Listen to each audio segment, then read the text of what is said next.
This episode is brought to you by Encore Business Group, Ericola Aesthetic and General Dentistry, Williams Chiropractic, Elite Winning Solutions, and Sal's Complete Home Painting and Handyman Services. Shayne Graham's Extra Points with Ron Walsh airs live Thursdays, 7 to 9 p.m. Eastern on Jethro.fm. Glad you could join us on, I think it's National Stretching Day. It's also Have a Bagel Day. I don't know why it's just not Bagel Day, but it's Have a Bagel Day. But we've got a lot going on here. We were planning on talking about college football. I swear, before the recent news that hit, we were talking about that in studio. So we'll cover that a little bit. But we've got a good lineup too. We've got MLB Mike on the mic in the studio here.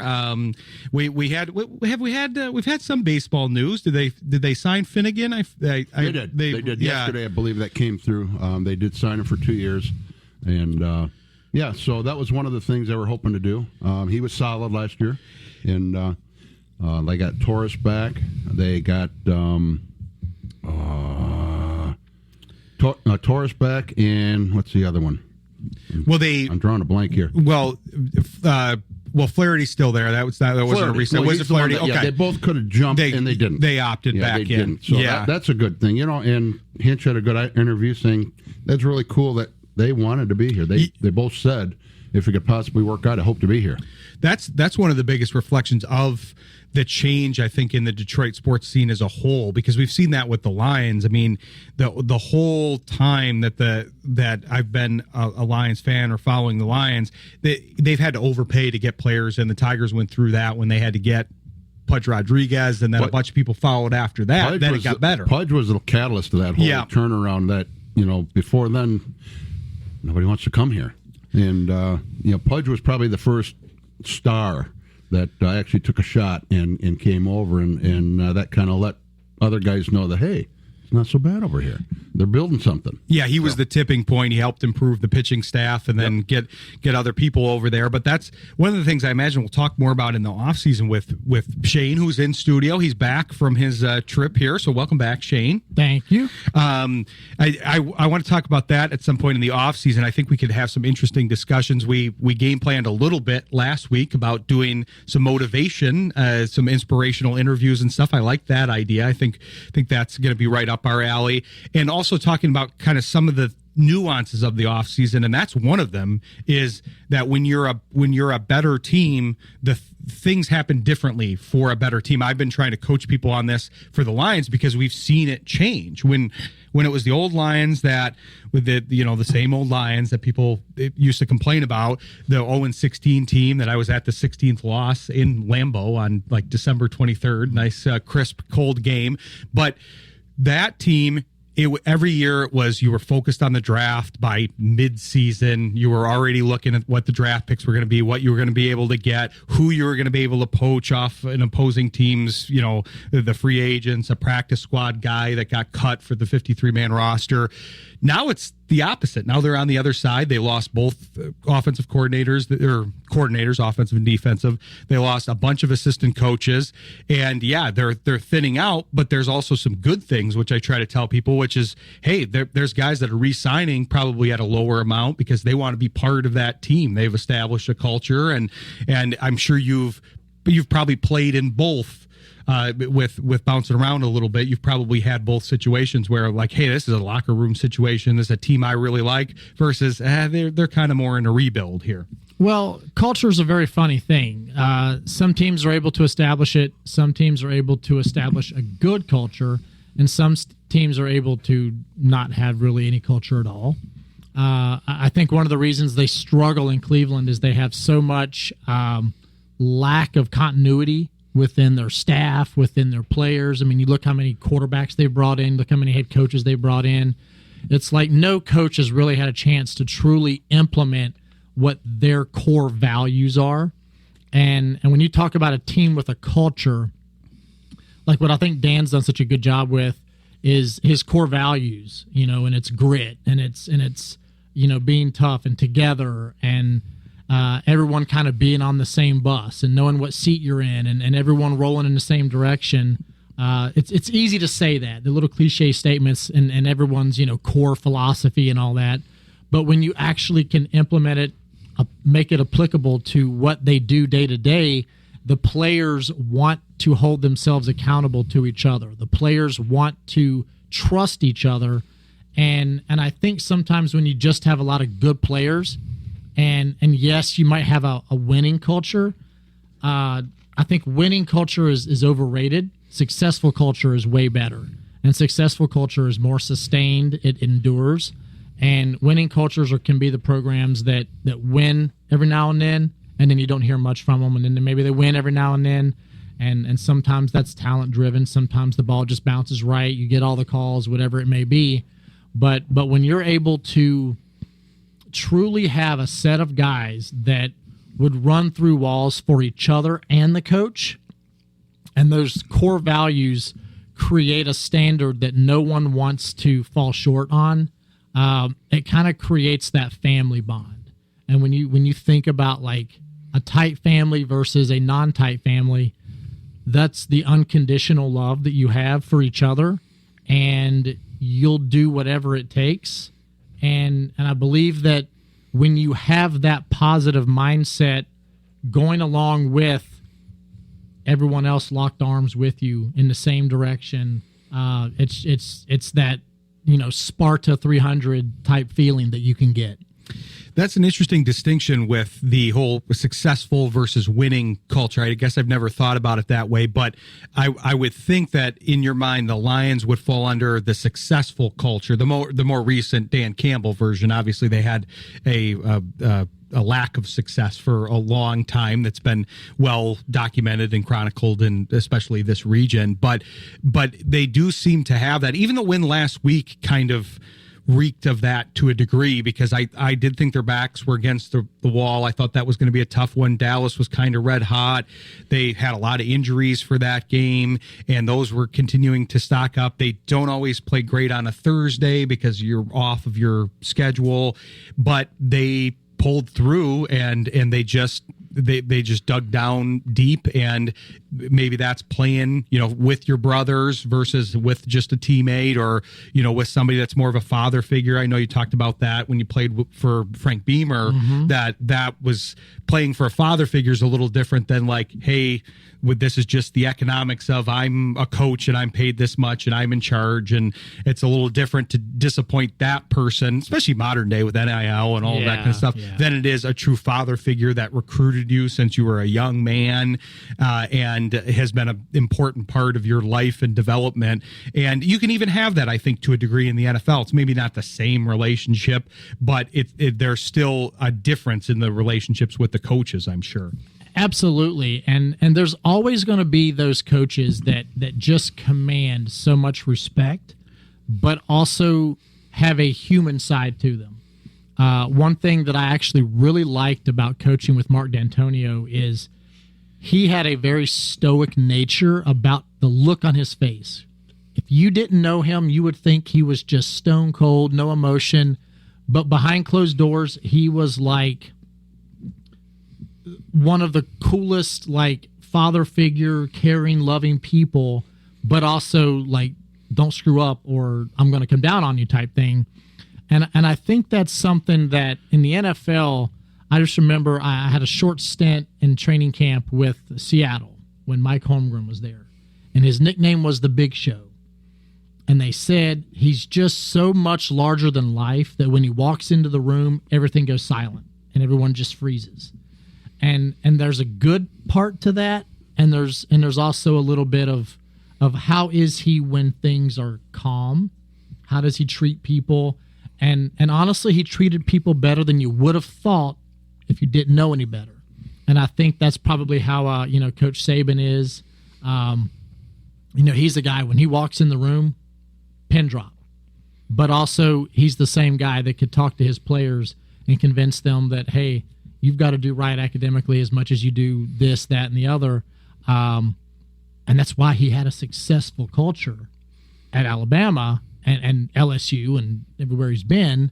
It's just so hard to do now because now authority is not respected in the same way because you're seeing pay grades. And when you see those pay grades where some players are making more than others and it just makes it hard. It blurs the line sometimes between, that respected father figure or the authoritarian military type leader. All of those lines get blurred now. So it's really hard for coaches to make that distinction. I know a lot of fans that have been ardent college football fans over the years, more so than the NFL, because, well, I like that it's the passion of the game and these are younger kids and learning. That's kind of being taken out of the game to a degree with the whole NIL thing. And now that they do, I didn't even think of that, but like you're talking about, yeah, you have that, informal class system to a degree that sometimes exists on an NFL roster where it's, hey, if a guy, I remember reading, I think it was the news maybe out of the Raiders when they had an incident earlier in the season, and they were talking about how if it's a $50 million a year player, they're probably going to get a little bit more leeway than a guy that made the back end of the roster at the veterans minimum, which it's a bit of a meritocracy, and that's going to be part of it. There's still some things that would rise above, and you're still going to have to get rid of those guys. But that's going to be the case in college too, because now you have to placate those guys too, because they have a lot of power now. If you make an NIL deal with them and then they come to your team, they can go, well, I'm not really happy here. I'm not happy with my situation. You're not putting enough around me, and then they can bop into the transfer portal at the end of the next year and leave. So the power dynamics are different than at that point. And really, when that power dynamic is such a fickle, not only is there a power dynamic within that team, but then certain people in certain levels of power are gone in a year or 2 years, and there's no substantive continuity where a coach stays forever and they're loyal to their players because they might leave for a higher paying job or a higher glory job. And players, I mean, there's guys that have transferred 3, 4, 5 times already. I could not imagine what it would be like to talk about my alma mater, my college, where I went, where I had this amazing experience, and I'm dividing it among three or four different schools, much less 2 schools. I just don't. It's so weird to me. It is strange. And then they're now graduating at a much older rate. It's like some of these guys that went into were the quarterbacks last year. You had guys like Bo Nix and Michael Penix that were older because they had Penix was partially because of the injuries, but they had transferred and then stayed. And it's like, well, yeah, okay, they're all prospects and they all have potential, but Bo Nix was older than some of the younger ascending quarterbacks already in the NFL. So that changes the math too when you're drafting a guy. Oh yeah, you throw the factors in of, I think they got a little more lenient with allowing the medical red shirts and the hardship red shirts and things like that allowed guys to get an extra year of eligibility. The transfer rules got so blurry that whatever reason it's almost like free agency now. But then you add the COVID year, and you had guys who got that extra year because they didn't count the COVID year against eligibility. You had guys that I laugh. Matt Coughlin, a very good kicker at Michigan State, got 5 years to add on to his scoring total. So his record will probably never get broken because he started for 5 years. And I just don't see how anyone can ever beat that. And I think that's great for him. But you're seeing things that we just haven't seen. Like everything in the college football world is brand new to all of us. And it's some of us that are old school, some even more old school than me, that look at it and shake our heads, but yet we're still watching it. And we're probably going to keep watching it. Well, it's football, so I mean, in general, it's like when the concussion stuff came through for the pros. That it's still football, so it still draws people in, and I mean, they're highly talented in the college football ranks. You didn't finish your career that long ago, and you also coached even more recently than that. But the amount that it's changed is immense since even your coaching career, which stopped just a couple years ago. Yeah, I mean, it was already starting to change. We had, NIL was a brand new thing, and then we had, the guys, the transfer portal was starting to get a little loosey-goosey. The NIL stuff started coming in. You're having to recruit your own players to keep them from leaving. You're not just recruiting off of the database from Max Preps, high school stats and seeing who's doing well and what positions and all that. Now you're looking at this ever-evolving portal of names that keeps showing up on these spreadsheets, and all of a sudden there's 2,000-3,000 kids on it, and you're like, I've got to figure out, did this guy actually play? Did this guy have film? Does this guy just spoiled and can't handle that they didn't make it their first year? And so many players, I think, have lost that developmental drive to be hungry, to grow, to get better. And I think when you lose that and you get that grass is greener, they're not treating me fair, I'm not getting a fair shake. Well, you're 18 years old. Most guys don't start at that age. And just because you're not, you can't just go somewhere else, because guess what? Now you got to start all over, and you're at the bottom of the totem pole because you didn't get any playing time here. And then you've got guys that, man, I was really relevant in high school, and I was getting recruited, and my name was in the papers all the time, and I was doing my picking my hat press conference, and I got all this glory. And now I go here and I'm nobody again. Well, I'm seeing these other guys go in the portal, and guess what happens? Their name's in the news again. They're all over Twitter for a little bit. And they get that little dopamine, like, ooh, I think I want that feeling. I want that feeling of being back in the news again, even though I haven't done anything. And that's something that you also see. And I'm not saying that guys don't get unfair shakes in situations and there aren't real reasons. But overall, I'm not a fan of it, but yet I can promise you, just like you, we're going to keep watching it and just hope for the best that something happens to kind of smooth it out a little bit. There's a lot to be seen here in what happens with college football, and we'll be tracking it. We'll also be talking more college football this episode. I'm sure there are people that are yelling at their radio that, hey, you didn't cover the obvious topic in that first segment. We got going on a good topic there, but we will talk about some of the news here in the cycle at Michigan and all of that. But we have some interviews to throw in here too. So next we're going to talk to Aidan Davis of Blogging the Boys and the First and 10 podcast about the Dallas Cowboys part of the game on Thursday, and then probably do one segment with him, and then probably try to talk some more college football, because not only do we have the Michigan story, but we have the college football playoff, the coaching carousel as a whole, and that's one of the interesting parts about that Michigan thing to me, is now they're entering the carousel too, aside from the Sharon Moore piece of it. So stick with us. We'll cover a bunch of topics here as we go on. You're listening to Shayne Graham's Extra Points on Jethro FM. Happy to come back here with Aidan Davis of the First and 10 podcast and some other things. He told me he would do his plugs this week, so we'll make sure he gets his plugs in. But what'd you think of that game after having a week to kind of dissect it here, Aidan? Because it was an interesting game. You did call out some of the things that ended up happening to a degree, but I don't think it went quite according to plan, especially the high-scoring nature, but still featuring some big defense at times too. Yeah, it was a game that I was hesitantly, at least hoping, wasn't going to happen, but it did happen. I mean, everything that could have gone wrong for the Cowboys did in terms of the way that Dan Campbell was able to scheme against them.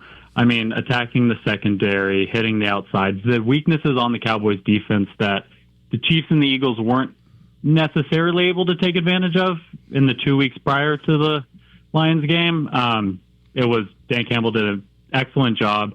Obviously, y'all's defense gave Dak fits in the first half to the point that, putting us in a hole early. It was just one of those things where the defense wasn't able to give us room to climb out of that hole that y'all's defense put us in early. So, not entirely surprised. Didn't expect to win 3 in a row against playoff caliber teams, but it's one of those things I was hoping for that didn't go our way. But yeah, I was proud that I did predict the James Houston sack. I will at least take credit for that.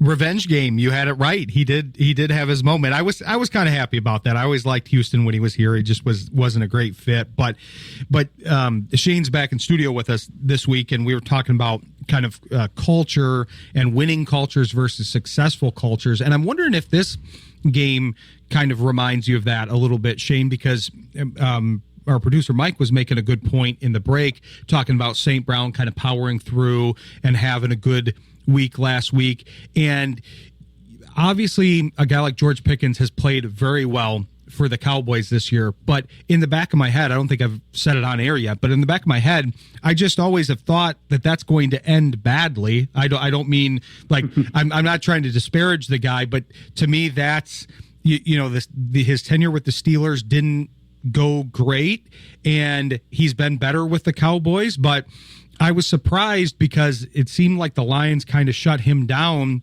and once he got a little disinterested, it seemed to show, and that although Schottenheimer has done a good job with the culture there, that I did see the difference between those two receivers, it seems like, because obviously the Cowboys are we talked about this with Aidan last week, the Cowboys are a very polarizing franchise as a whole. You got Jerry Jones in charge. He does things a little differently. He's a personality unto himself. And so they've gone from America's team to still one of the teams that everybody likes to watch, but maybe more so they like to see them on the losing side a little bit more. Aidan was talking about. So I'm curious how you kind of diagnose their culture and with Jerry Jones still at the helm for seemingly ever here.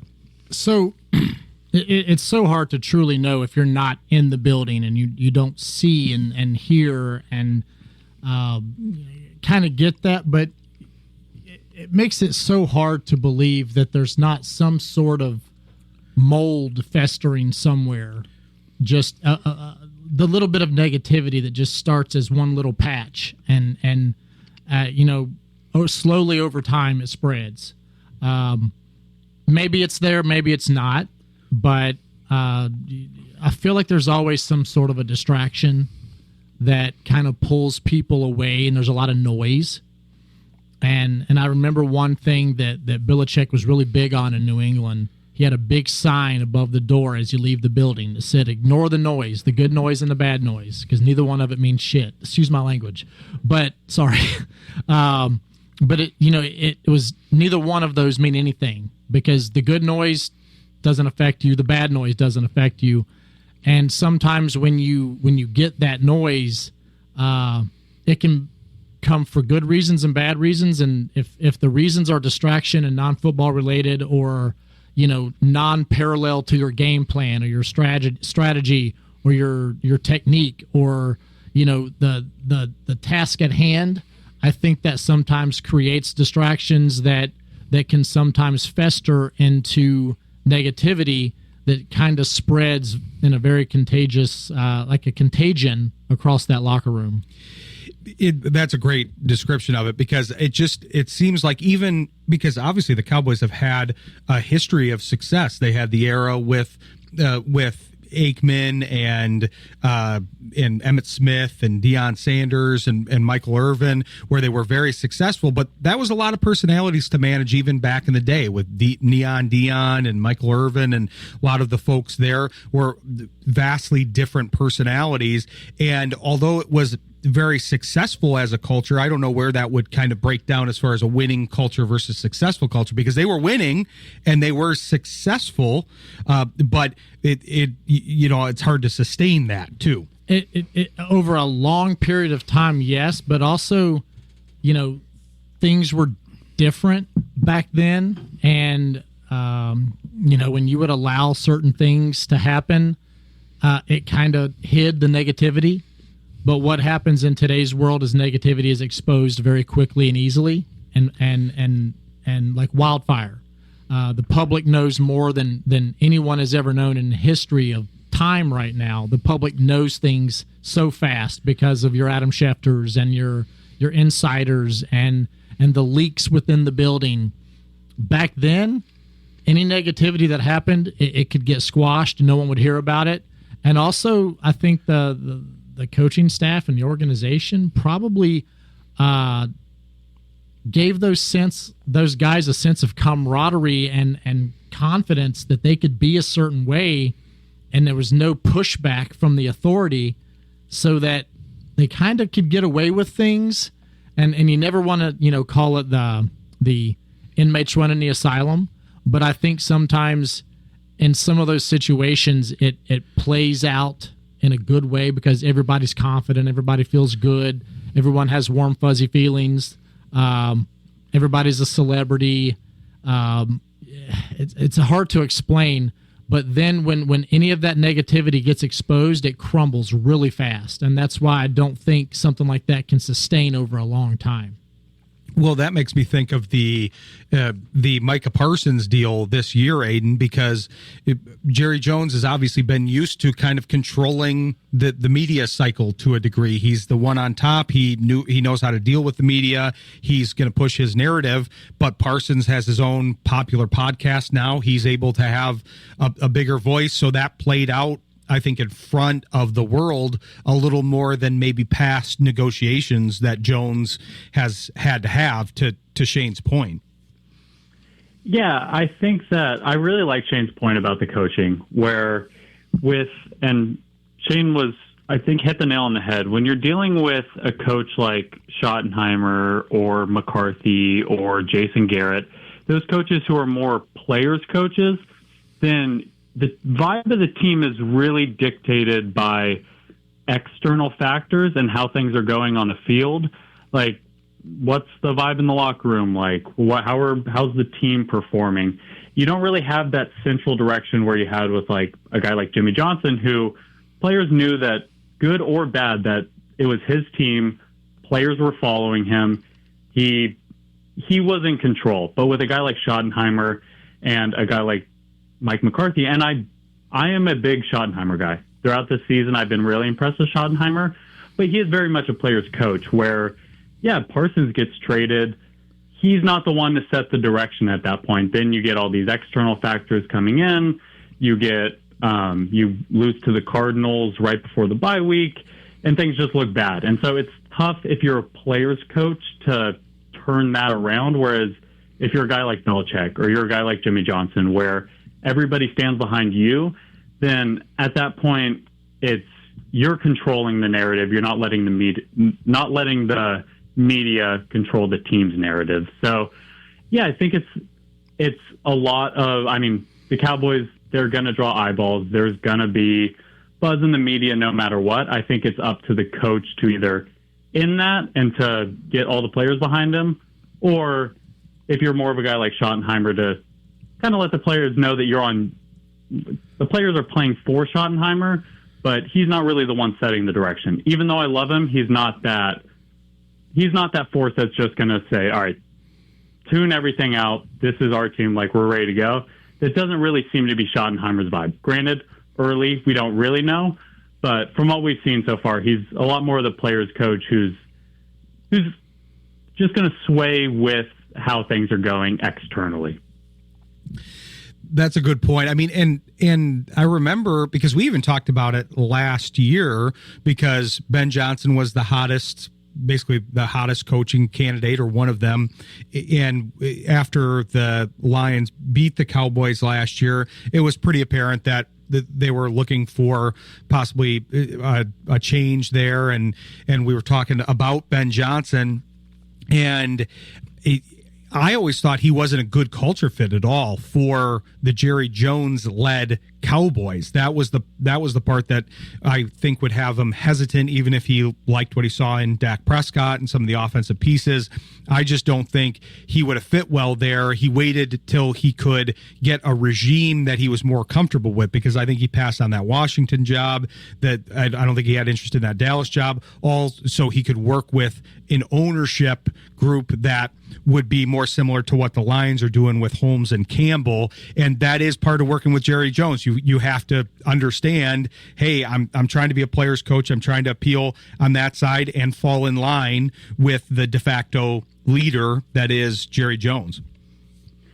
Yeah, that was always Cowboys fans' pipe dream of oh, what about Ben Johnson? We all in the back of our heads knew that it was never going to happen, but obviously, given the success they had in Detroit and coming from that Dan Campbell lineage, I mean, all of us fans were enamored by Ben Johnson, wanted him. But yeah, you're right. It's Jerry's looking for a guy who's going to bend the knee, who's going to do things his way. And also, from what we've seen from the last 3 coaching hires, Jerry seems to be more of the old school, like defensive, run the ball, gritty, grit and grind coach, as opposed to a Ben Johnson who he's fun to watch. He's going to get creative. He's offensive first. I think every Cowboys fan knew that it wasn't a good fit in the slightest, but no denying that he, at least last coaching cycle, is the best coach on the market. So unfortunate that we couldn't get him, but yeah, he's not, you're right. He's not a guy who's going to bend the knee to Jerry. So it was never going to work in that regard. I think they ended up with a good fit. I'm with you and with Schottenheimer, but we've got to get you out of here pretty soon. But I'm curious where you think they're headed, and what because I know this was a big game for the percentages. Obviously, the Lions ended up winning, and their percentages got boosted. But the future still looks bright for the Cowboys. So how do you see the rest of the season playing out here? Yeah, it can. There's 2 ways this plays out, and currently, as we sit right now, 6-6-1, I'm pretty okay with either. It's either we got some help on Monday night by way of the Eagles losing to the Chargers. Obviously, Jalen Hurts looked very bad in that game, to put it lightly, and so we got some help there.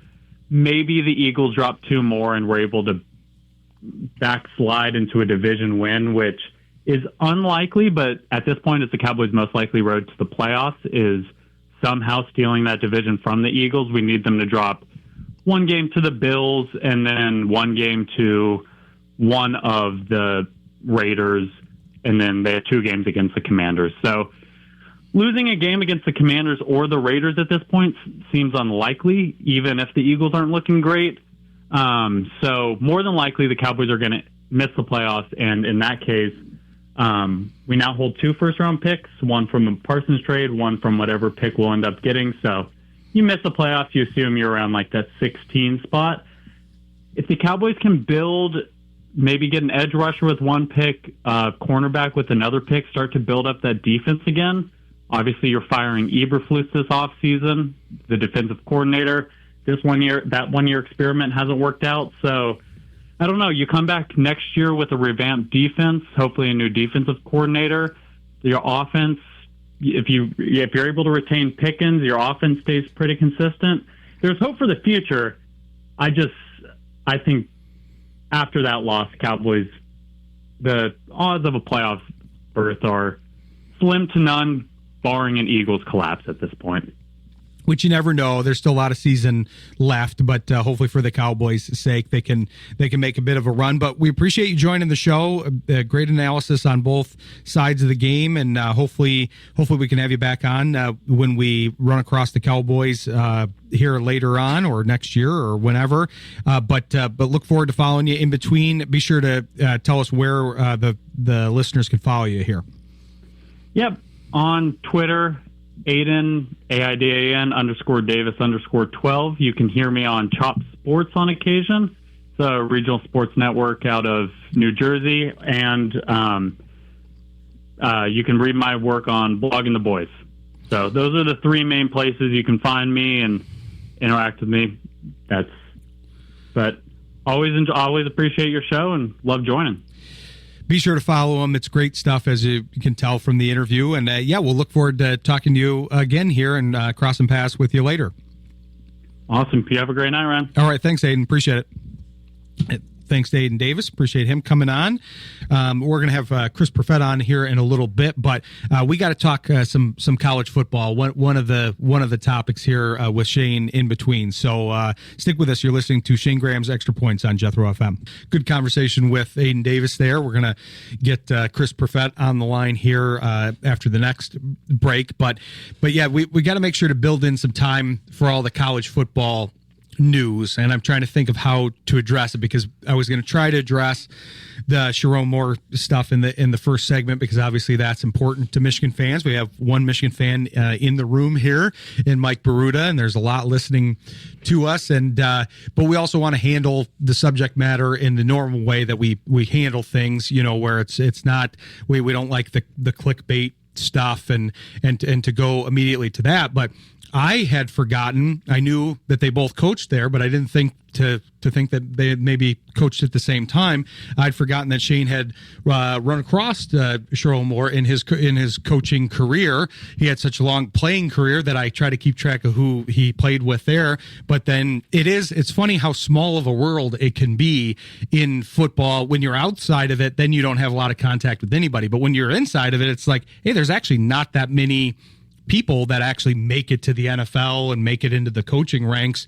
So then it's somewhat easy to run across these players, as I'm seeing from talking with you every week.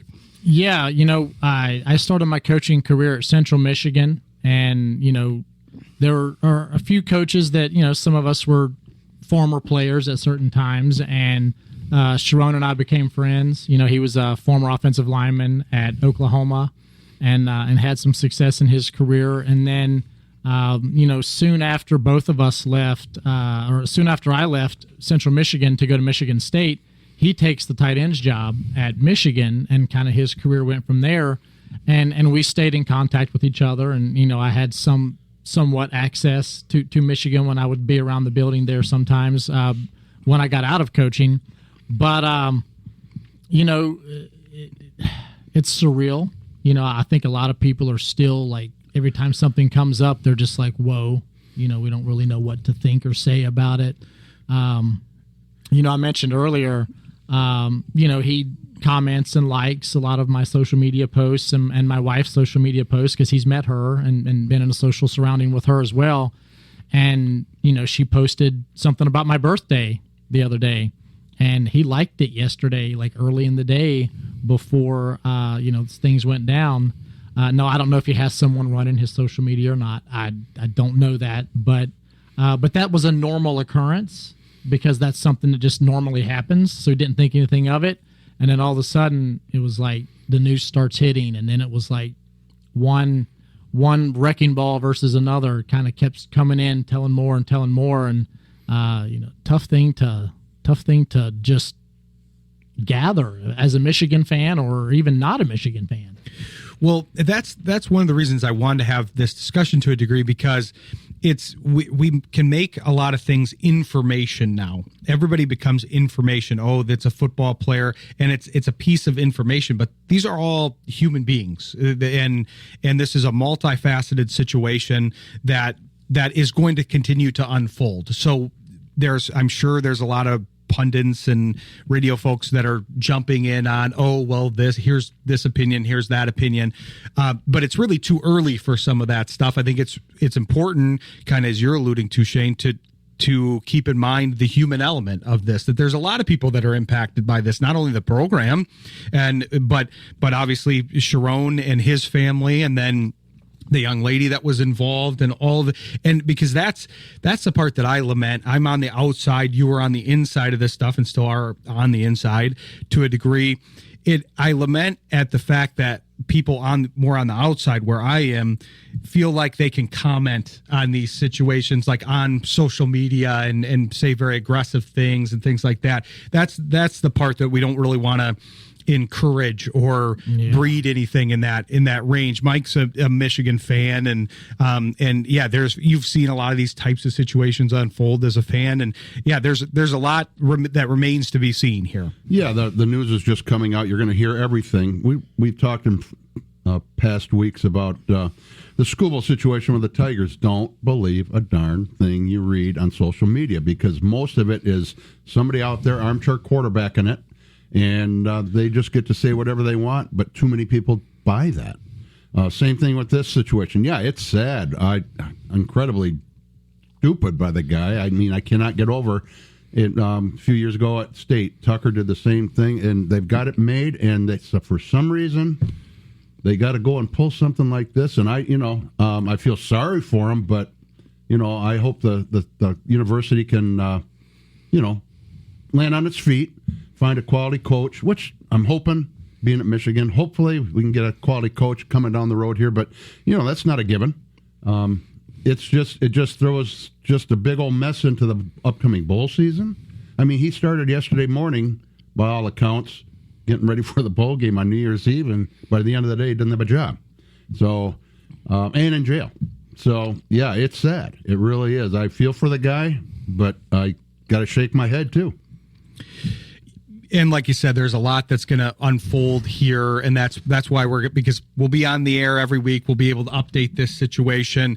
I have some connections to the program. Shayne obviously, knows Sharon. Not that he would necessarily hear from him, but we'll get more information in. So we'll continue to talk about it. But yeah, to your point, Shayne, it's you got to think of the human element of this, and it is kind of surreal because to all of us on the outside, it's celebrity news, but celebrities are human beings too and have their own things that they're dealing with just like the rest of us. Sure, there may be a little bit more money available and a little bit more resources available. It doesn't mean that there's not more problems that come with that or different problems too. Yeah, and it's tough overall because none of us can justify. There is no justification. There is no validity.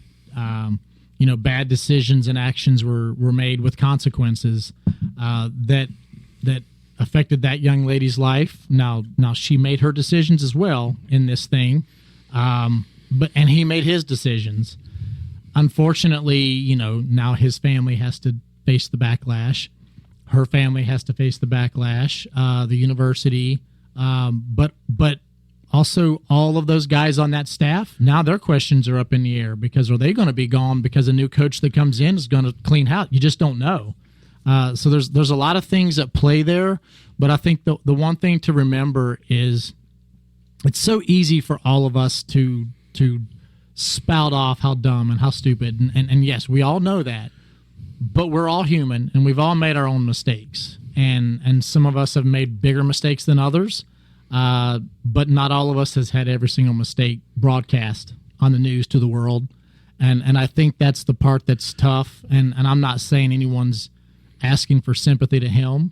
I just think it's real easy to cast stones and say, well, I can't believe that when some of the people that might be saying that have probably done something very similar in their own home or in their own right. It just didn't get broadcast to the world. So I try not to throw too many stones at it per se. It's just, it's still soaking in it's still surreal. And, it's tough. I think we're all kind of getting stuck on our words because we really just don't know what to think or say about it. And I like where this discussion has gone because I do like that we're at least humanizing the situation. Yeah, you guys both brought up points about, hey, yeah, okay, there are mistakes that probably have been made here, but I do think it's important to say everybody makes mistakes. I know I do, and it's important to recognize that and recognize the public eye. That part I always look at because, yeah, people are very focused on their own privacy, but then they want to then focus on the people in the public. Well, they're in the public eye. That's what they agreed to. Did they agree to it? You didn't sign a contract to be in the public eye. You just had a predisposition for kicking, and you excelled at kicking, and then your job happens to be in front of the media. But you didn't sign a contract to agree to be in the public eye. That's just where your job was. Exactly, and I think that's something that comes along with everything. There are some people who want to be famous. That is their motivation. There are some people who want to be really good at something. The problem is when you get really good at something, you're recognized for it in one way or another. It can be money. It can be notoriety. It can be legendary status, however it comes. I don't think we all sign up for the lack of privacy that comes with that sometimes, unless you go to Hollywood and you make it big. I think you kind of know, your face is plastered, you gotta know. But as an athlete or a coach, you take that risk that the success you're going to have is going to come with that microscope, that being in a goldfish bowl, and you kind of have to think about that. And it's easy for us or anyone on the outside to say, I can't believe they did that. I can't believe they did that. When really, like we talked about, we're human. We're all going to screw up. We're all going to make mistakes. It's just unfortunate that the microscope is now a telescope, and it's zooming in even further now. I think that's a great point. And Mike made the point about focusing on what you read, because it was on a recent show on Sports Intel where we talked with a guy about a recent news story that the Pistons were interested in Aidan Davis. That was initially tweeted by a known parody account. I'm a big fan of The Onion, dating the way back. I liked that when I was younger. But now the parody things are kind of going out of control, and people have a hard time differentiating that against reality. And so that started as a parody tweet. Then Kendrick Perkins decided he was in on that discussion, and now Shams has tweeted it, so now it's a little bit more legitimate. But that's a path of something literally being false at the beginning, but there was some validity to it potentially, and so that's how thin these lines can get when we're talking about this information. So it's a good discussion. We're going to continue it. We're going to get Chris Perfett on after the break, but I do want to talk about the coaching side of it and the actual because obviously we talked about the human side, and I'm glad we did, but now Michigan's in the coaching search, and I'm curious about your guys' thoughts on that. So we'll pick that up here later in the show. But after the break, we'll bring on Chris Perfett of Fox Sports to talk some lines with us. So stick with us. You're listening to Shayne Graham's Extra Points on Jethro FM. Happy to bring on this next guest. He's formerly of the Pride of Detroit and now works for Fox Sports. And I missed you, Chris, because I actually was on the live stream on last Saturday for Pride of Detroit, and I know you used to take part in that, but you were maybe watching, hopefully not the whole time, but you were maybe watching the live stream. It sounds like they did pretty well. I was watching I watched the game a little bit on Thursday. It was a bit of a delay, actually.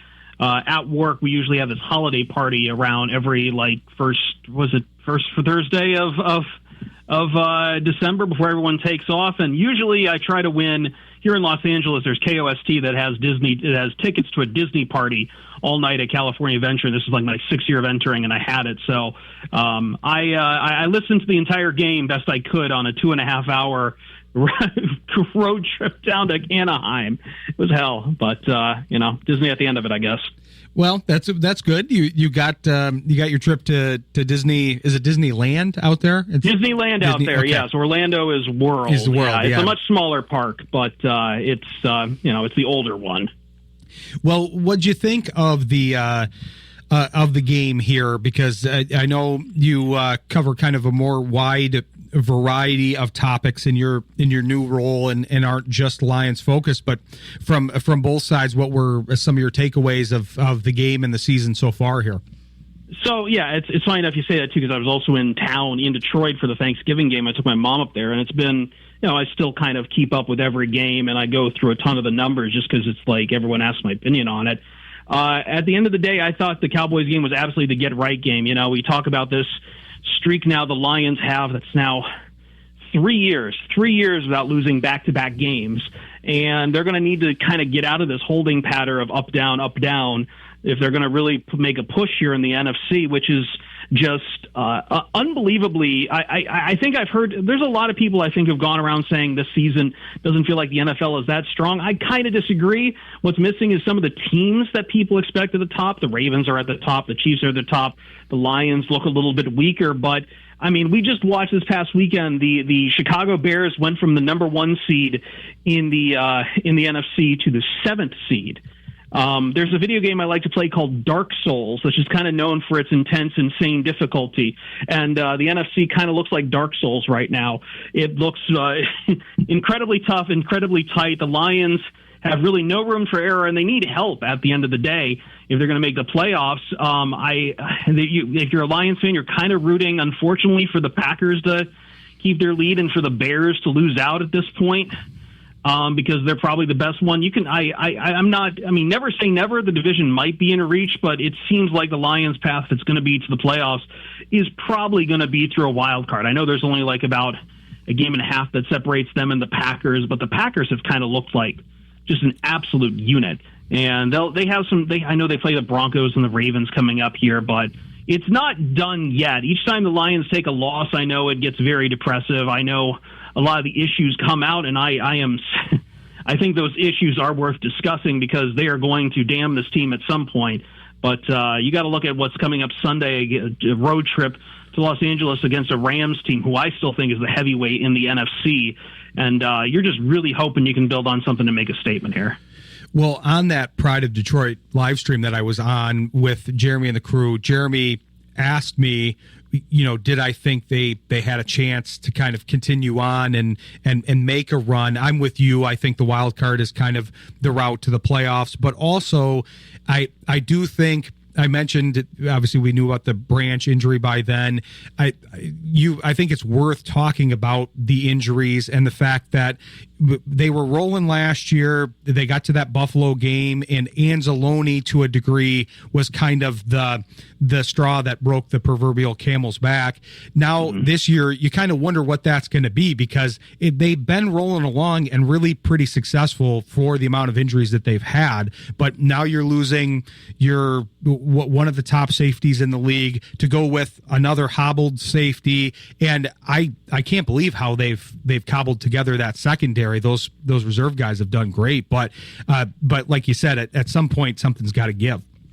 Yeah, and I mean, they're at least lucky that a lot of the injuries are kind of concentrated to the secondary right now. Like, all of their starting, this time last year, none of the starting front seven were healthy, except for, I think, Al-Qadim Muhammad, and I don't even think he was the starting defensive end. He definitely played like it, and now he's kind of the starting one this year. But, Campbell's healthy, Anzalone's healthy, Barnes is healthy, Hutch, McNeil, Reeder, the rookie, Al-Qadim Muhammad himself. Like, everyone looks good on this front seven, and it's just it's kind of a struggle where it comes down to getting pass rush still. Now, I know they got some sacks home on the Cowboys this past weekend, which was very well needed, but and I know their sack rate is very well. I don't have it up in front of me. I believe their sack rate is something like let's see, pull up the defensive. I believe it's something, it's about 6% right now. But a lot of those sacks, if you start looking deep into the numbers, they're coming on long plays, like 5 seconds or more, which means that they're getting home sacks when a quarterback can't get the ball out.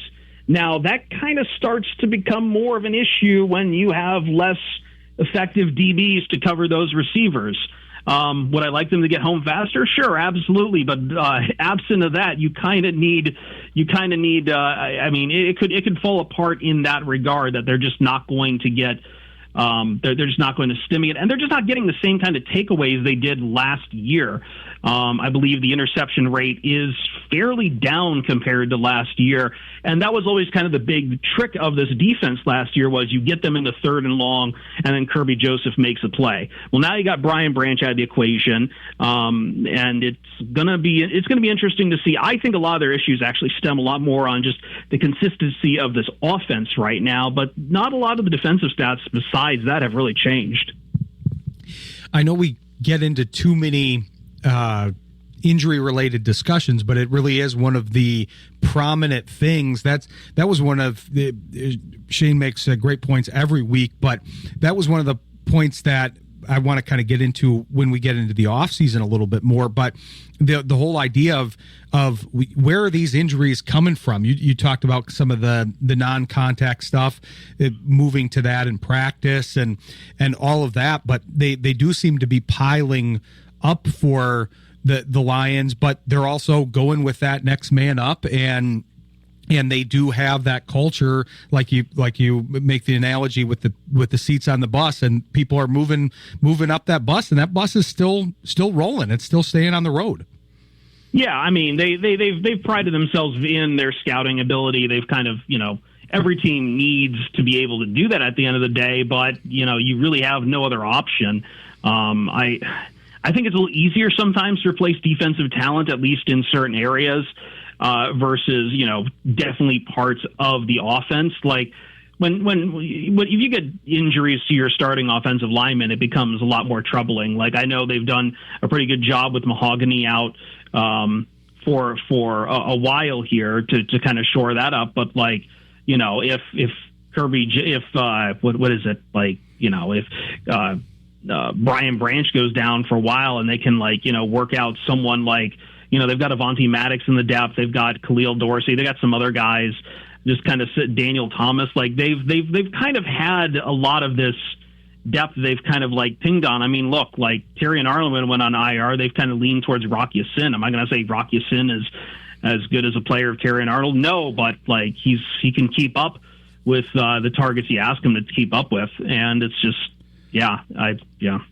Well, you mentioned Elkadim Muhammad from last year, and O'Connor was kind of in that group because the lineman, that was where they had the majority of the issues last year. Now it's concentrated to the secondary, but they've also gone after some safeties with some good history in KZ and Mills, and so we'll have to see where they factor in. That's happened earlier in the season with some of the cornerbacks where they've signed guys that I thought might factor in, Fuller and Flowers, and then they basically got released with playing little or no snaps at the main level there. So we'll have to see how that all shakes out. But what do you see being the key going forward for the Lions? Because like you said, it could come down to that matchup against the Bears at the end of the season, which would be very poetic. It would be very poetic. I'm still trying to really get a good read on the Bears right now. I think that game against I think there is something to the fact that the Packers just looked at going 1-5 against the division last year, really bucked up and said, we're not going to lose to anyone in the North going forward. And right now, I believe they're one game away from the Bears from completing that. Although I think they might have to still play the Vikings too. Either way, the Packers have a winning, are at least locking in to a winning record right now. 4 wins against the division right now. Yeah, they have to play the Bears and Bears and Vikings. Excuse me. But the Bears present a very interesting question, and I think I don't think their development of Caleb Williams has come on too long. But like you asked about the Lions, I should really take it back to the Lions because this is about the Lions. But and I know there is a lot of attention that's always given to the defense because of the injuries and letting up the points that they do. But I'm sorry, I feel like this year the story should be about the offense. The story is that the offense is just not as effective as it was last year, and it really showed itself in a lot of these games. And I feel like feelings of the defense tend to come when the defense is asked to stand on its head, like they were against the Eagles, like they did against the Packers, and the inability of the offense to really protect Jared Goff back during the Vikings game. These are the kind of games that are going to doom the Lions here, and that's what really makes me worry about this next 2-game stretch with the Rams and Steelers. Maybe not the Steelers as much, depending on what happens with TJ Watt, but like the Rams, absolutely. Their front seven is no joke whatsoever. And we've watched this team just as soon as Jared Goff gets hit, everyone starts to panic. Play call starts to get really muddled. Their fourth down goes are kind of their secret weapon last year. Take a long time to get in, and they can't develop anything. And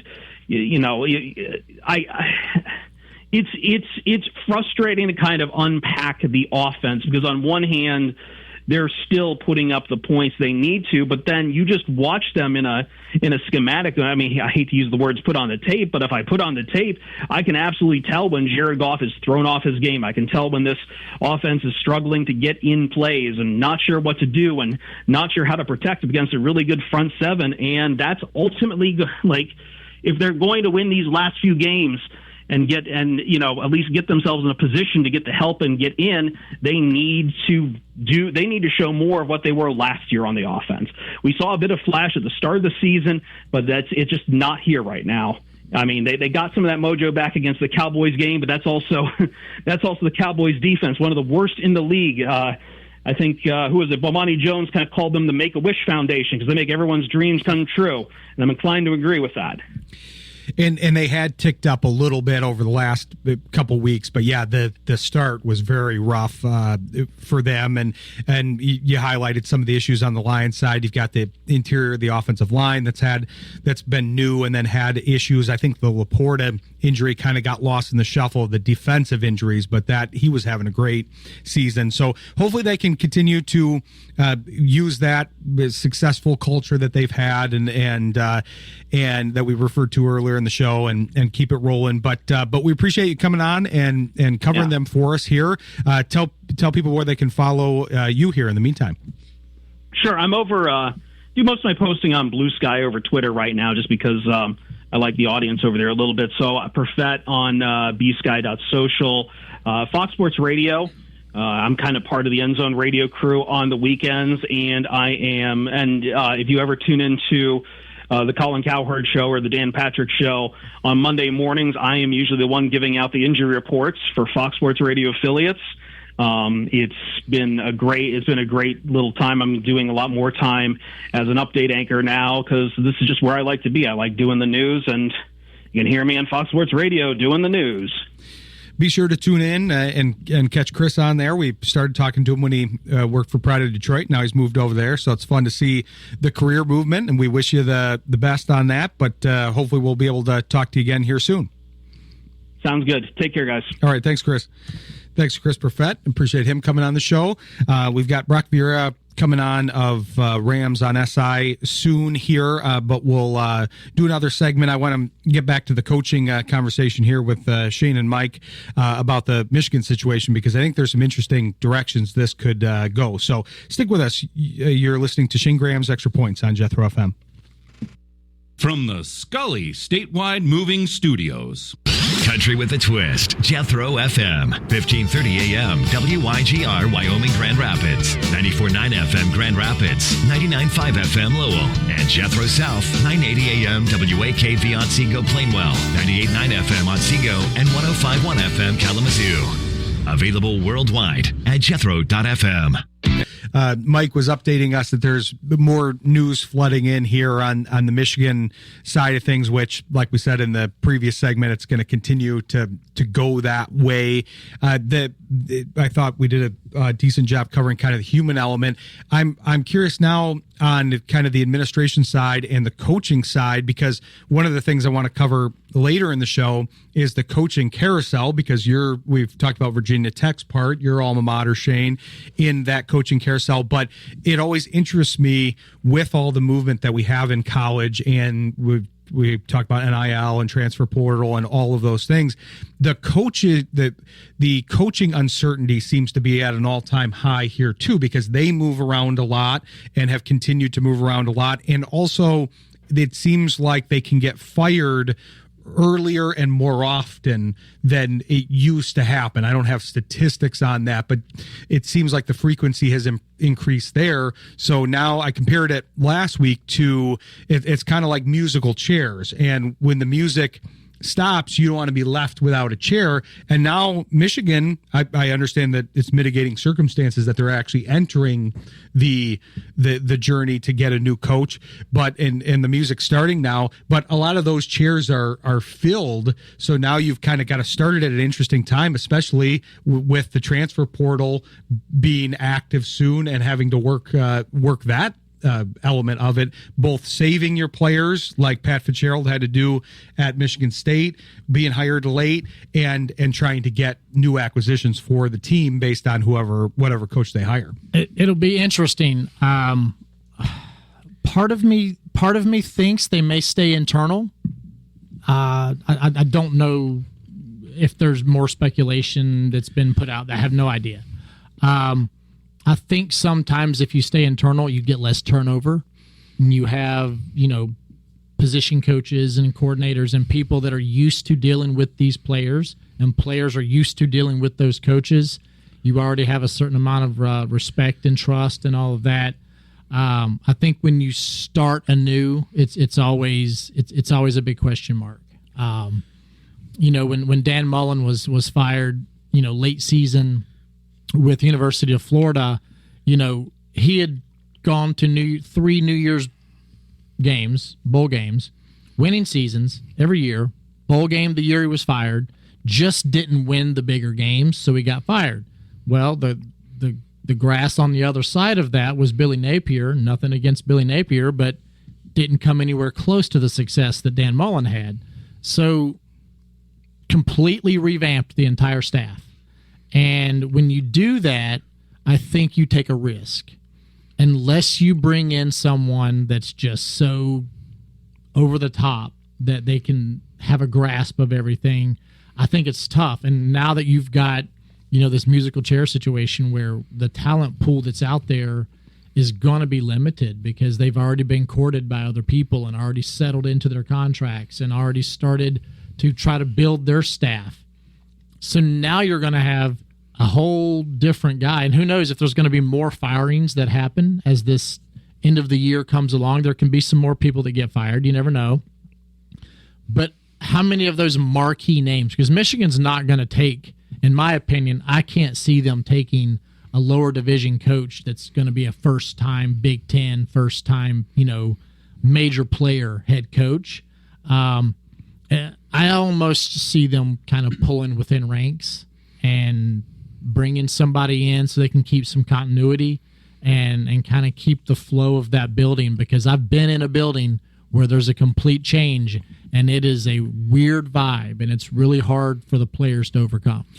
Especially in this era that we're talking about, that we've highlighted, that people can leave with more ease than ever. And you have to consider the fact, I think it's a good point about the internal coaches, because you have to consider the fact that not only are there maybe a couple candidates on the current staff, there's also candidates that went to the NFL too, because you had that migration to the NFL with Harbaugh, and so he took a bunch of assistant coaches with him. So could they look at somebody like Jesse Minter or somebody with connection, who does have connections to the program, would know a lot of the players, and he still is a Michigan guy and was there and has been very good at both the pro and college level. I think from who I've talked to, I think kind of the name, if they do go outside of the program, I think the name to watch, because I pulled up the CBS Sports odds because at least that gives you some names, and then that is somewhat information based that they're kind of giving these odds. Minter comes in at plus 400, but just beyond him is Kalen DeBoer. And I know a lot of people would say, well, why would he leave Alabama for Michigan? That's kind of a lateral-ish move. But I don't know if that's been a great fit for him. Obviously, they made the playoffs in kind of somewhat controversial fashion, but I could see him wanting to return. I know they have some Michigan employees on the Alabama side. He's got Midwest connections, so I think if they did go off the board and outside of the building, I think that's one of the ones to watch out for. But we talked about this on Sports Intel on Monday with somebody who has connections to the Michigan program, and they were talking about, this was before all the more stuff came out, but they were talking about how they'd take several guys in the Big Ten over Sherrone Moore, like a Pat Fitzgerald who just got hired, or a Kurt Cignetti, who obviously everybody wants now. But to your point, Shane, that's what I always tell people, is he came from James Madison. A lot of people had a shot at him, and Indiana was the right level of team to give him a shot because they were a major conference team, but lower in the table for that, and he just worked out. But for every guy that works out like that, there's also a bunch that don't necessarily pan out. Yeah, I mean, you have some guys that sometimes they are that young protege that's making their way and things just flourish for them, and then sometimes you get the guys that they gotta hit their lumps before they really learn from their experience. And put Brent Pry, for example, at Virginia Tech. I think it was just really hard on him to start out as his first head coaching job at Virginia Tech, when he was a coordinator for many years for Franklin before that. Oddly enough, Franklin keeps him on staff as the D coordinator at Virginia Tech, which I'm sure he's happy to not have to move and everything, take a pay cut, obviously. But, sometimes that first head coaching job is tough. But when it's for a brand like Michigan, it's a lot of pressure, a lot of expectation, and probably a very short leash. And that can make things really kind of hairy. And also, if you bring in a guy from outside that's, got his own way, he's going to want to clean house and bring in his own guys. So, those offices could be cleared out, or those offices could maybe just have 2 or 3 guys change and get some guys brought in as promotions or whatever. It'll be really interesting to see it shake out.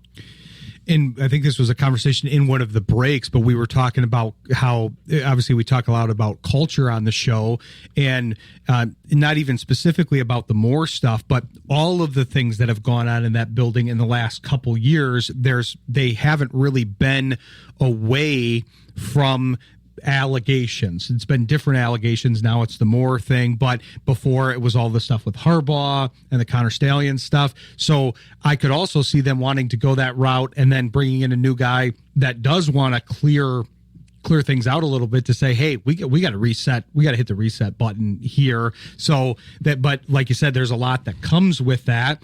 And they tried that. Michigan fans know that well because they weren't necessarily happy with Lloyd Carr. He was kind of like the Mullen. He was doing well, but he wasn't winning the bowl games. He wasn't beating Ohio State. They can bring Rich Rod back, exactly. Right? And then you end up with Rich Rod, who's still around, and then you have to go to Brady Hoke, and then you go to Harbaugh, who they wanted to fire before he won the national championship, just like when you're talking about the expectation piece.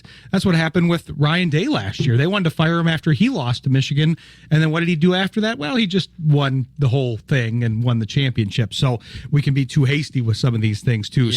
It'll be interesting to see what direction they go. And who knows, maybe they're not going to go after someone who's fired. Maybe they go after someone who is perfectly happy where they are and just throw a bunch of money at them and say, hey, come on over here. And you never know. I mean, they could be trying to talk to Coach Saban right now, for all we know, or they could be trying to talk to any other successful coach that feels like they're established with their own team, with their own success. Who knows? Brian Kelly might be trying to figure out Michigan accents right now. No one knows. I like that's a tough accent because even when I speak, I'm a born and raised Michigan guy, but I've traveled a lot. People go, where are you from? Is it Minnesota? So it's a tough one, but then again, so was New Orleans too. Well, I make that joke about Brian Kelly, but he actually has had a lot of coaching success in the state of Michigan as the national champion coach at Grand Valley State. And also, I believe he was at Central Michigan at one point as well. So he's familiar. Oh, yeah. He's been in the Midwest really more than anywhere else. Yes. The joke comes from him going down to LSU, but all his previous destinations basically before that were Notre Dame and Cincinnati and Central and here in Grand Valley. So that would be an interesting full circle thing. And he's on the list too. He's a little lower, but he's on the list because he's out there. But yeah, interesting conversation. We'll be picking that up and seeing where they'll go with this as the story develops. But we're going to get Brock Vierra on of Rams on SI, and he'll preview the Rams game because to Chris Perfett's point, there's a lot of teams that we didn't necessarily expect to be at the top, and the Rams are one of them. That NFC West is pretty competitive this year. So stick with us. You're listening to Shayne Graham's Extra Points on Jethro FM. Happy to bring this next guest on. I had him on the Sports Intel last year, and he was great. But he kicked off the season for us, and now we have him back. And Brock, we were talking about this with the previous guest, how people are kind of talking about, oh, well, they don't have the powerhouses anymore in the NFL, but it's more that they've changed. And I think you're seeing it more than anybody because the NFC West is stacked, but we're not talking about it here as much in the Midwest. The Seahawks are quietly very good, and the Rams with the former Lions quarterback, they're playing great. And so I'm excited to get you on and get your takes on the Rams side of things before the big matchup here. Yeah, no, it's going to be a great matchup. And you're so right. Unfortunately, I think we can also see this in the collegiate world. Branding has so much of an influence in terms of narratives when it comes to these big powerhouses. But as you said, the Rams, of course, are at the top of Matthew Stafford. Seattle is right there with one of the top defenses in the NFL, along with one of the premier offensive threats in Jackson Smith and Jigba. You also see the Packers are building something very special in Green Bay. There could possibly be something happening in Chicago, Detroit. Of course, not a great year, but the framework is there. So the NFC, to me, the power structure has switched. Of course, AFC used to have it because of the Chiefs and Patriots and so on.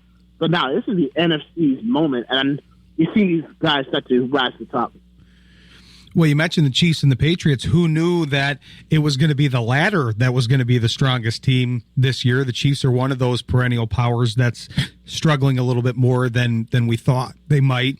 And then the Patriots are surging with Vrabel there, and having the new young quarterback. So, but I just marvel at the Rams. Obviously, a lot of people are going to be interested in the storyline of Stafford versus his former team. It's happened several times, but I think it's still an interesting narrative because it's like a snowflake each time. It's an individual experience where I thought he left with a lot of grace when he left Detroit, and then I know he's been a little irritated with some of the responses, but he's LA's quarterback now, and I mean, this is a guy. I'm curious about your take on Stafford, Shayne, because obviously you played in the league at the same time as him, and I mean, it takes a certain amount of durability and probably some breaks to a degree to really hang around and be this elite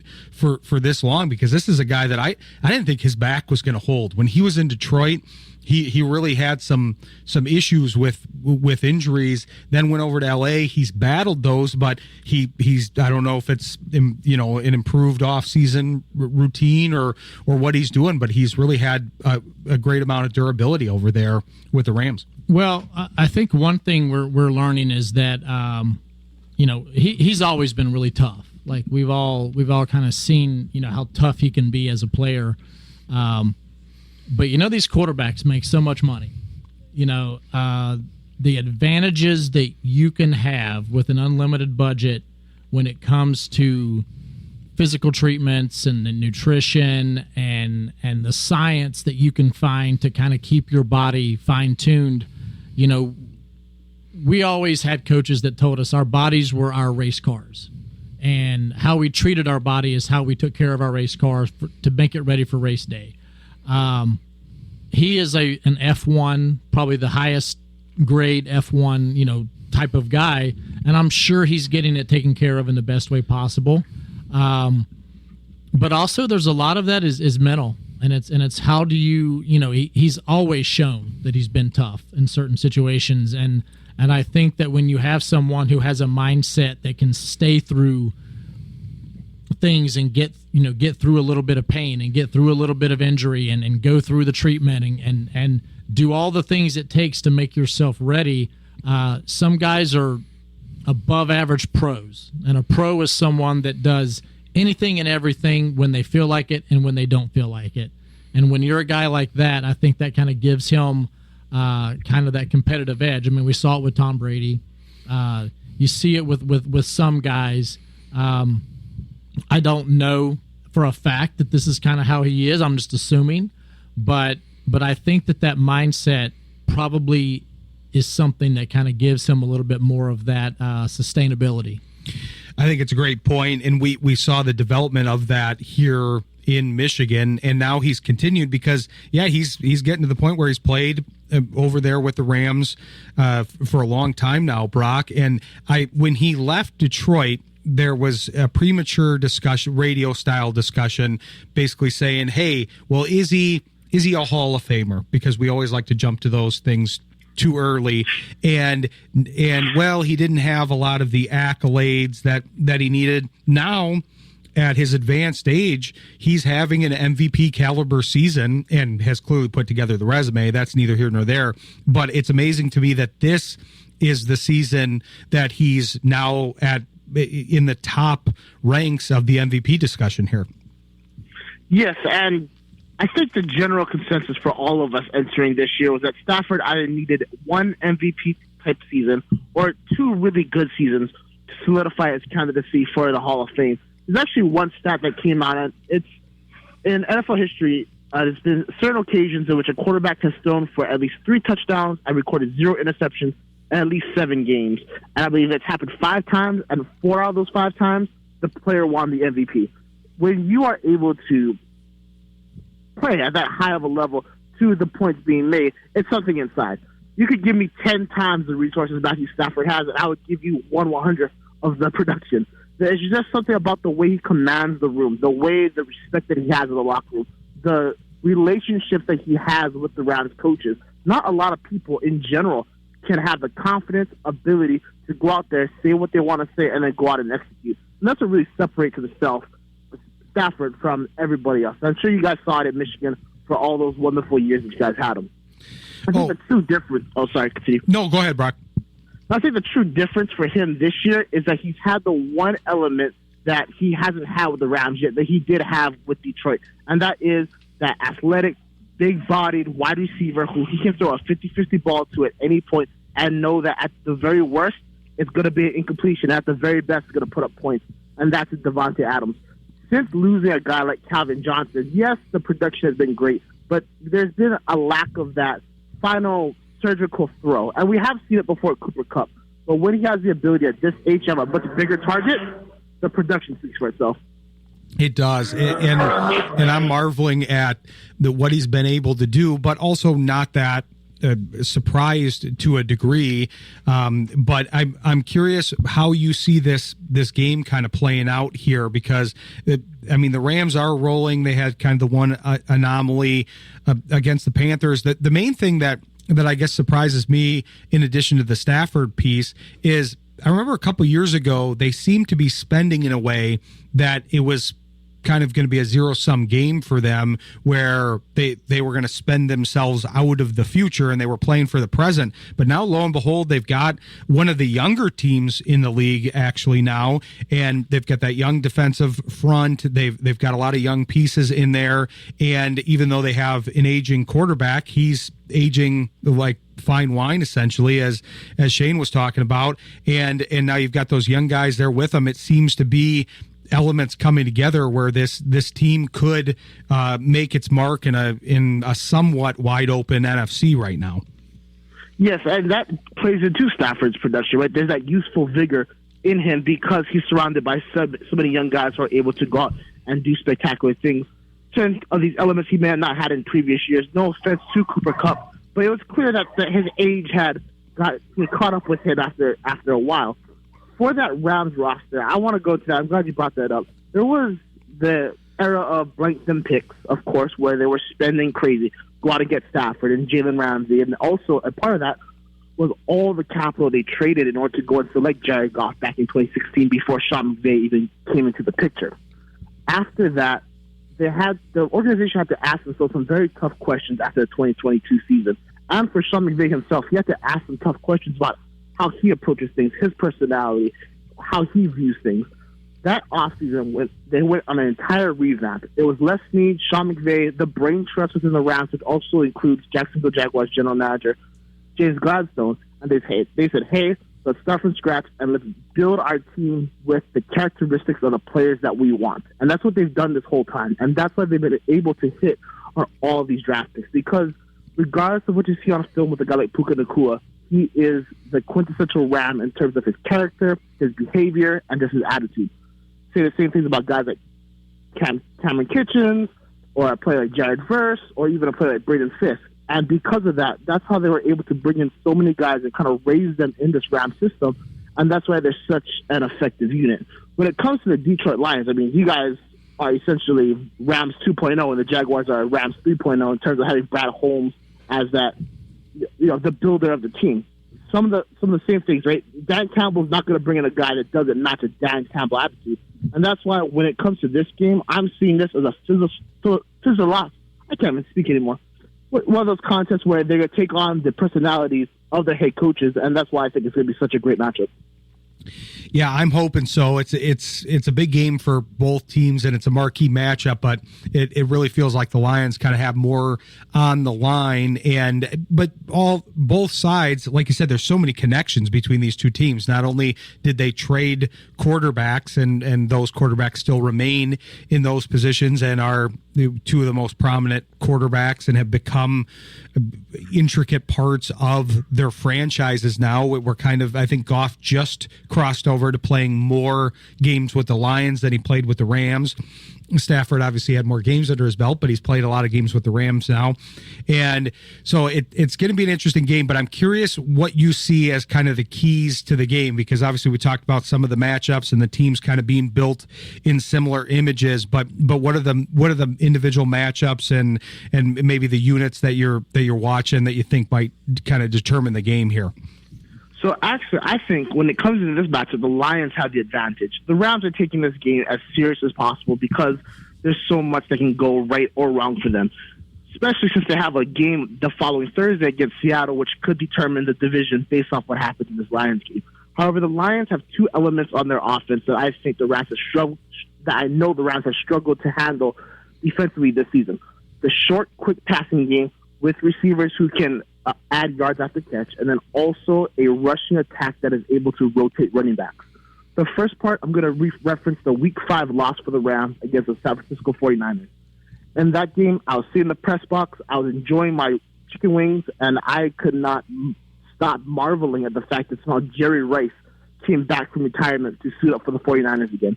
Turns out that was actually Kendrick Bourne, but the way the Rams' defensive structure was, Bourne was able to catch passes instantly from Mac Jones that allowed the 49ers to not allow Jones to get sacked, and Bourne was able to take the ball all the way upfield repeatedly. Of course, with the Lions having multiple players who can do that, there's that risk. And then with the Carolina Panthers, when the Rams played them, Rico Dwaddle, I apologize for mispronouncing his name, and Chuba Hubbard went off against the Rams. And of course, when you have a running back duo like David Montgomery and Jahmyr Gibbs, plus an offensive line and the identity, though the line itself may not be what it was last year, there's still some big, tough boys up front. If the Rams are unable to handle that, they won't win the game. There's no chance they can win. On top of that, how the Rams approach, can Dan Campbell call the right counter at the right time in order to put his team in an advantageous position? On the flip end, it's going to be how the Detroit defense manages the multiple personnel packages the Rams like to use during the game. Before this year, McVay was very clear. He likes 11 personnel. He likes 3 wide receivers on the field, 1 tight end, 1 running back. Now, because of so many issues with the roster in terms of injuries and roster movements, so on and so forth, he's instituted 13 personnel, 12 personnel, more tight end sets. How does Detroit match up against them, especially with a player like Brian Branch being out? That is going to be the other difference for this game. Yeah, there's a lot of moving pieces, like you said, and especially with the injuries. That's been and that's part of the NFL. That's part of adjusting to. So I have 53 men on the team and all of that. But adjusting to the life without Brian Branch will be a new one for the Lions for this game, and they've tried to make some acquisitions, but it'll likely be the internal matchups here. But I loved the breakdown. Give me what you think on the score here on the way out, and we'll have Brock on next week to review the game with us, and then make sure to tell the people where they can follow you for the Rams side of the coverage in between here. Of course, I'm going to have to say the Rams win this one. I'm sure many of your viewers are going to disagree with me on that one. I have this finishing a 24-21 ball game where the Rams are able to kick a field goal late in the game to put this one on ice. I always encourage the writers to choose their team. They often choose the Lions. I think it's posturing here on Michigan radio, but yeah, I can't blame you for that choice. But appreciate you being on the show, and make sure to tell people where they can follow your coverage, because it's great coverage of the Rams here. Thank you, and you can follow me on Twitter at Brock Vierra. Follow me for all your favorite updates about the Rams, and also, of course, Matthew Stafford. And you can check out all my work at www.si.com/NFL/Rams/on-SI, or to make it easy, Los Angeles Rams on SI. Be sure to check them out. It's great coverage. I've been following them since we had them on the show last year, and should be an exciting game. We'll have them on to review after the game here, and appreciate you coming on, Brock. Thank you so much for having me. All right, thanks. We'll talk to you next week. Sounds good. I meant to ask him something before he left. Oh, sorry. But that's okay. I was just going to say, they recently got rid of their draft pick kicker, Josh Carty, and they are now keeping Harrison Mevis, the thicker kicker from University of Missouri, who they signed as a free agent a few weeks back. I think maybe there was an injury. I'm not exactly sure if it was injury or performance-wise, but they have officially moved on from Josh Carty, who they drafted last year in the second round, I think. Interesting. Okay, we're going to put that on the topic list for next week then. That's a good thing we're having him on next week, because I missed that. I was a big Mevis fan at Missouri for he's a guy that I've worked with. Yeah. Oh, have you? Yeah. Okay. I want to talk about that. We got to take a quick break, but I want to talk about Mevis and some of the other guys that you've been working with, because we've been talking about some of these guys in the breaks, and you've got so many connections in the industry. It's very interesting to talk about these up and coming guys here. So stick with us. You're listening to Shayne Graham's Extra Points on Jethro FM. Coming back here with Shayne in studio. I'm excited to talk to Brock about that next week, because this is honestly one of my favorite kickers from the recent days in college here, because I was really surprised. I'm curious to get your take, especially since you've worked with him here. I was surprised that he was not selected in the draft the year he went out. I know there's a lot of factors there, but and I know he's got some swagger, so then that kind of drew some eyes to him. But I thought he was a legitimately good, and he clearly is a legitimately good kicker. But I thought he was gonna shine through and get picked. I'm glad to see that he's potentially making it with the team here with the Rams. Yeah, so I don't really know how well he did at the combine. How his participation was at that. I don't know how he did at his pro day when he had guys there to watch him work out, when they have access to the players like that. I'm just not familiar. I feel like he would have got drafted if he had done really well, just based on his success with his team. I mean, I remember him hitting 59 or 60 or some really long field goal on the last play of the game to win the game his senior year. Everyone saw a lot of success coming from him, and it didn't happen.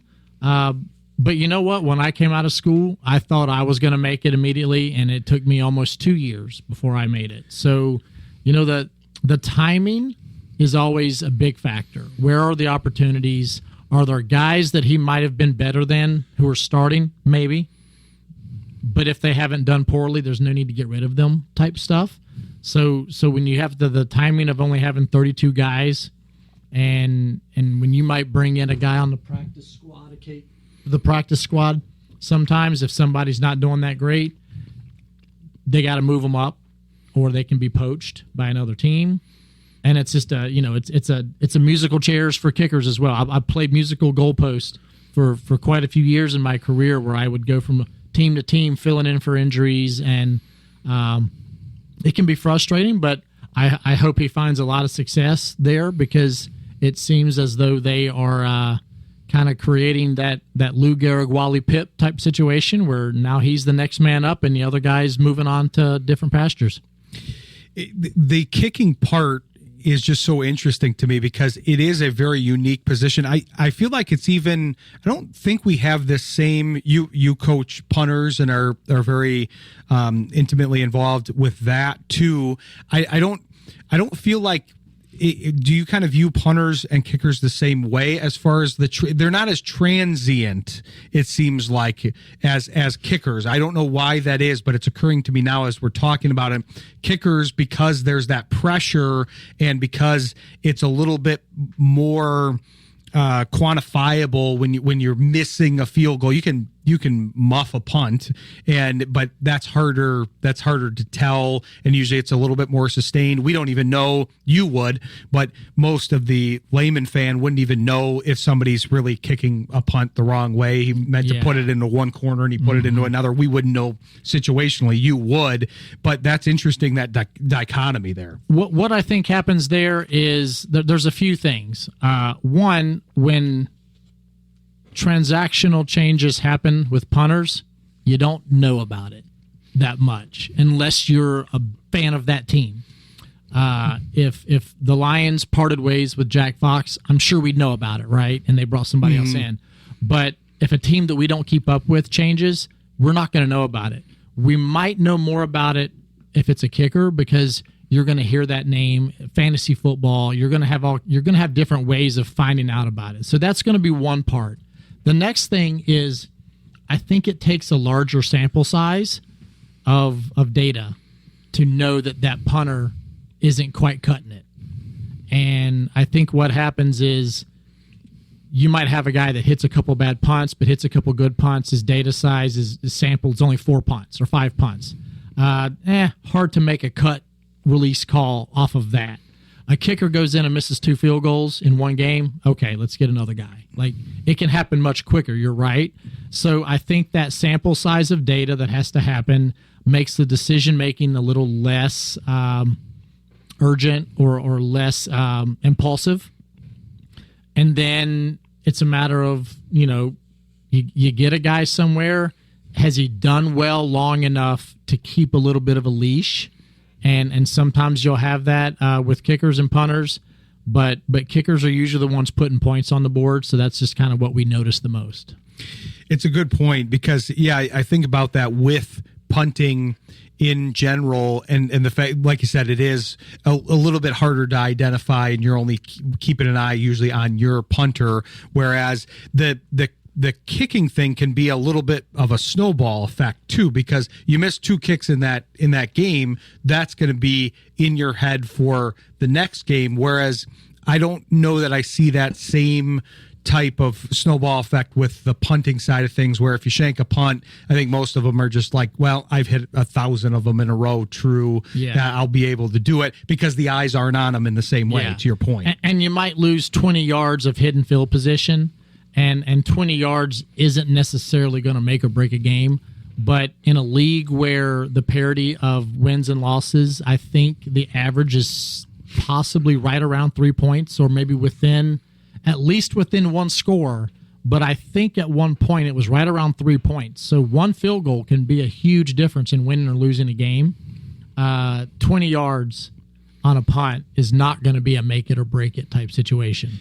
And as you always talk about with the whole hidden yardage thing, it's very hard to see that. I mean, I'm sure the coaches do, but it's hard to notice it otherwise when you're talking about punting, because you're dealing with the butterfly effect too much of, oh, well, he did this and then it ended up here, but what if it rolled forward 10 yards, and what if it, there's so many variables. And situationally, does it happen when your team's winning by a lot? Does it happen when it's a tight game and field position's really important because the other team's offense is really cooking?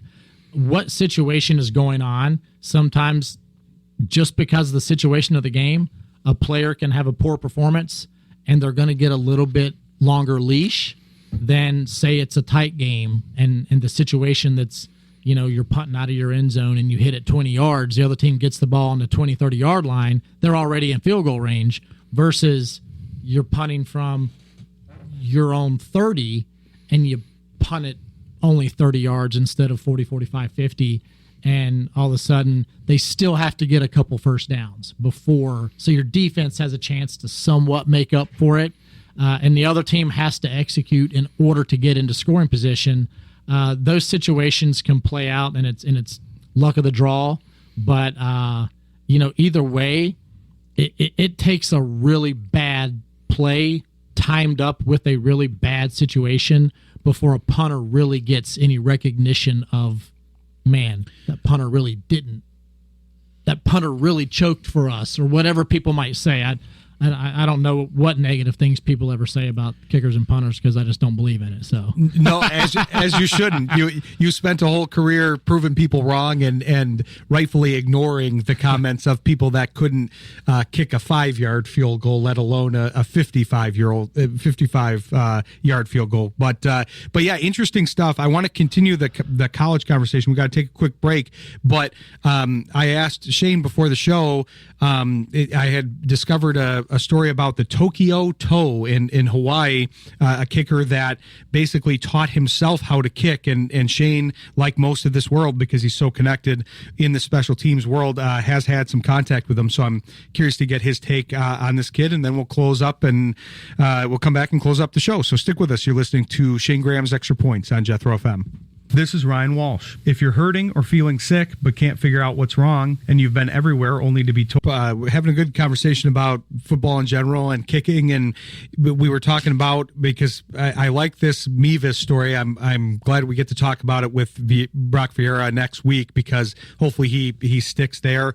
But another guy that's been kind of a unique, I think Mevis made it into the news and made it into the lexicon of kicking because of his unique nickname frame and body type, and I'm on the thicker side too. So we'll root for those thicker guys here. But I've been interested to talk to you every week. I find some story, and it's kind of like the Bader-Meinhof effect, where once you get a white car, you notice more white cars. Now that I'm doing a show with a 15-year NFL veteran and kicker, now I see kicking stories all the time. I don't know how those are appearing in front of me, but they're always interesting. And I like the story of this kid because it's a very unique story. The only thing that I can compare it to is this is going to be a weird comparison, Shayne, but I'm a big Journey fan, the band Journey, and they had Steve Perry, who kind of burned out, and then Steve Augeri, who took over as the lead singer. Then they found this Ariel Pineda via YouTube, who was singing Journey songs on YouTube and basically taught himself to sing by watching, and he was over in, I think it was the Philippines, but over in Asia, watching these Journey videos, and he taught himself how to sing. Now he has been the lead singer of Journey, and he will retire the band as the lead singer. That's the only comparison I have to the Tokyo Toe, this kid that grew up in Japan and taught himself how to kick via YouTube, and clearly he taught himself well because he's doing very well in Hawaii now. Well, and you think about not just taught himself how to kick on YouTube, he taught himself how to speak English, and got into university and all the things that he was able to do. It's an amazing journey. I mean, it's talk about no excuses. I mean, you had to learn how to speak English on your own. You had to learn how to kick on your own. You had to have the guts to get in front of coaches and try out and find your way into that system somehow to be able to even be in position to be recognized. And then when you get there, you're 25 of 25 or 20, whatever he's made, he has not missed. And he has had an amazing influence on the kicking world this year.